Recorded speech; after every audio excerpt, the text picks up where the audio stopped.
Welcome to r/Bestof Redditor Updates, where OP is being scammed by her own mother. Our next Reddit post is from r/Credit Score. Long story short, I applied for a job for my last year of school, which required a background check. When I found out that I didn't get the job a couple of weeks ago, I wasn't too shocked, as I was sure lots of people applied for the spots. What did shock me was when I got a letter on Tuesday from the employer which said that information on my credit may have been used against me. It then listed a charged off account and multiple missed payments on my account. I've never been even a day late in my life for the one credit card I've had since I was 18. When I went to pull my credit, I saw the charged off account, which looks like it was last updated in June. Immediately, I figured out my credit had been stolen and I called my mom. She said that if I didn't open the account, just to ignore it, and if I get sued, tell the judge an unknown person stole my identity.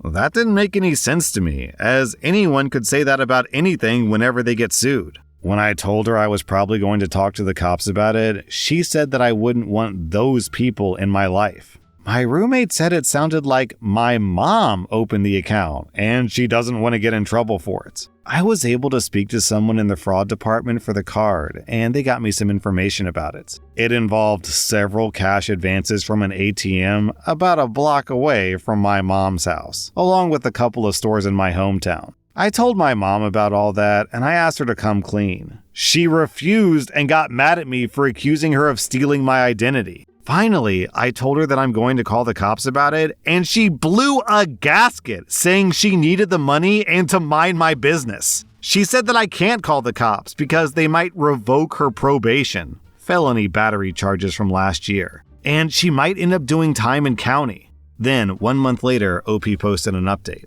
I ended up filing a police report for identity theft. The day after I did it, I got a call from an investigator and we talked for about 20 minutes. We also talked a little about the job I applied for, which is federal, and he said their background investigator would definitely be pulling his report for the identity theft. Because of that, I decided to go through with the charges. Last week, the investigator called me back to confirm that I'd be willing to testify against my mother, though he didn't think that it would come to that and it would likely end with a plea.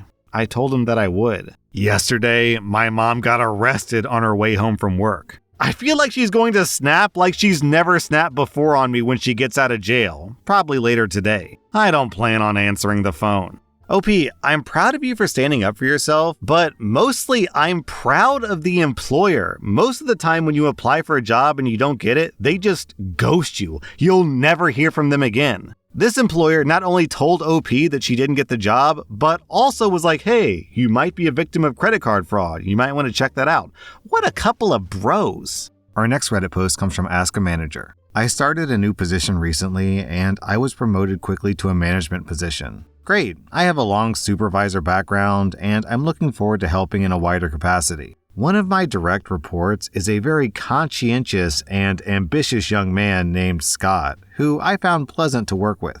Last week, during a normal conversation about a project, Scott brought up that he had done a background search on me and then asked me about an arrest on my record. It was some insurance snafu that led to a driver's license snafu. And when I was pulled over for a normal traffic stop in a rather conservative county, I spent a night in lockup, which was both humiliating and illuminating. This is not immediately Googleable. I gave it a try myself after he brought it up, and some of the specific details he used leads me to believe that he went to one of the publicly available background report sites and paid the nominal fee to obtain a detailed report. His question was framed as follows. I'd been doing some research, and I wanted to clarify what happened in X state, because it wasn't clear if the arrest was in X state or Y state. I currently live in Y state, but there's nothing easily found that links the two without paying for it. In the moment, I answered truthfully that these items were more than a decade ago, and they were the result of a particular set of circumstances. I then excused myself from the conversation and returned to my office. The longer I think about it, the more weirded out I am. Scott would like to advance, and I feel like a follow-up conversation is definitely warranted. But I'm struggling with an approach aside from,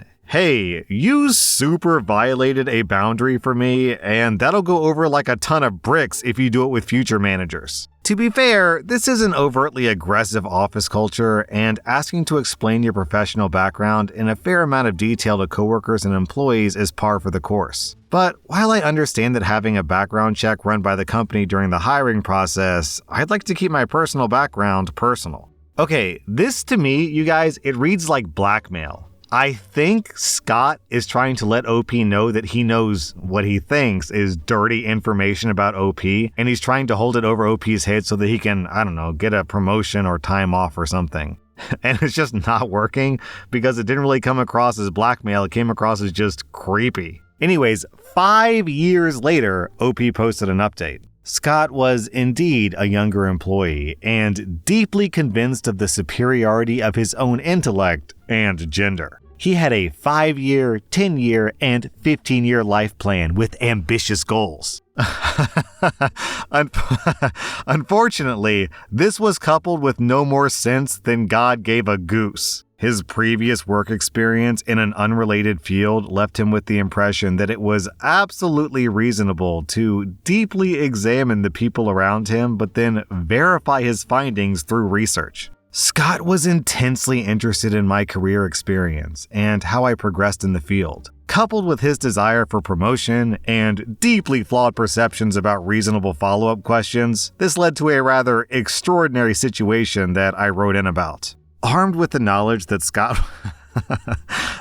was about as intuitive as a pile of bricks, I was planning a follow-up conversation the next time that we worked together. He beat me to the punch when he asked me again about the information that he had found as soon as I approached his desk. This time he had a copy of my arrest photo pulled up on his screen. I reacted much more decisively this time, telling him to close the browsing window immediately and pulling him into my office for a one-on-one conversation. Looking back, I think I used the phrasing given in the advice almost verbatim about work boundaries and everyone deserving privacy. Scott was mostly confused by this response. In his view, it was perfectly reasonable to look for deeper information about almost anyone. His rationale behind asking me about what he'd found was he wanted to alert me this information was out there. I told him that it was unacceptable behavior and demonstrated incredibly poor judgment that he would dig this far into any colleague, much less his manager. Then, to bring it up multiple times, the company completed background checks for every employee. If they proceeded with the hire, one would assume that nothing relevant was in the report. I also let him know that this was such an egregious situation that we would be documenting both conversations and issuing a write-up, and this endangered his future with the company. After I had some distance from this situation, I genuinely believed that Scott was an incredibly intelligent person, demonstrating that anyone can be an absolute idiot. Did I document the situation in detail? Absolutely. Did I discuss this with HR and my boss? Absolutely, and my boss was ready to fire Scott. HR was flabbergasted and incredibly helpful in how they handled the situation. My documentation plan was supported with the agreement that Scott was on his final chance. Did Scott get promoted into another position? Not while I was there. After this incident, he did demonstrate an earnest desire to improve as a team member and make amends. We parted on decent terms. Alright, this is pretty crazy behavior. We've all, looked up a coworker on Facebook, Googled someone's name. That's normal. But to pay for your boss's mugshots is bonkers. Let me just take a picture of your face so I can cross-reference it with an AI search that scans the video of every single video on the hub to see if you've made any adult content because I need to know who I'm working next to. Yo, relax, buddy. Our next Reddit post is from r/relationship advice. My ex-boyfriend and I were van lifing across country. He kicked me and all my stuff out last week. I am now 2 states away from him, and I have his dad's watch. He's demanding that I deliver it to him. So yeah, we were both remote workers and decided that we could van life and see things while still working. We lasted about a month until last week he flipped out over the way that I sipped my coffee and told me I had to leave. I thought he meant like we would pack up and figure out how to get me home. No, he meant I needed to get out with all my stuff in the middle of the state park in New Mexico and figure it out on my own. I was scared and pissed, so I hurriedly packed everything and got out. A very nice older couple heard the screaming and saw me with a pile of my stuff and asked if I needed help. I said yes, and they said that they would drive me to Albuquerque in their RV and we could figure out what would happen next. Well, it turns out they're the sweetest people ever, and we eventually came to the conclusion that it'd be easier for me to travel with them home to Kansas, and now they've allowed me to stay with them, paying them an insanely fair amount for rent and food. I just have to edit the wife's book and help the husband with his guitar playing. Well, it turns out that in the hurry of packing, I grabbed my ex's watch that belonged to his dad. I got in touch with him and told him I was sorry, it truly was an accident, and I had no intention of keeping it. How would he like me to get it to him? He said that I needed to meet him in Utah. I said that was ridiculous, I could send it to him. He said that it was too valuable to trust to mail or FedEx and it needed to be hand-delivered. I said I was in Kansas and not coming to Utah, but that I would return the watch to his brother when I go home in March. He said, no, the only solution was for me to drive it to him. I said, I don't even have a car. He said, you're probably screwing half of Lawrence. Use one of their cars. At that point, I blocked him. The watch is pretty valuable and has a lot of sentimental value, and I will return it. It was my oversight that I have it in the first place. What are my obligations to follow his instructions to get the watch back for him?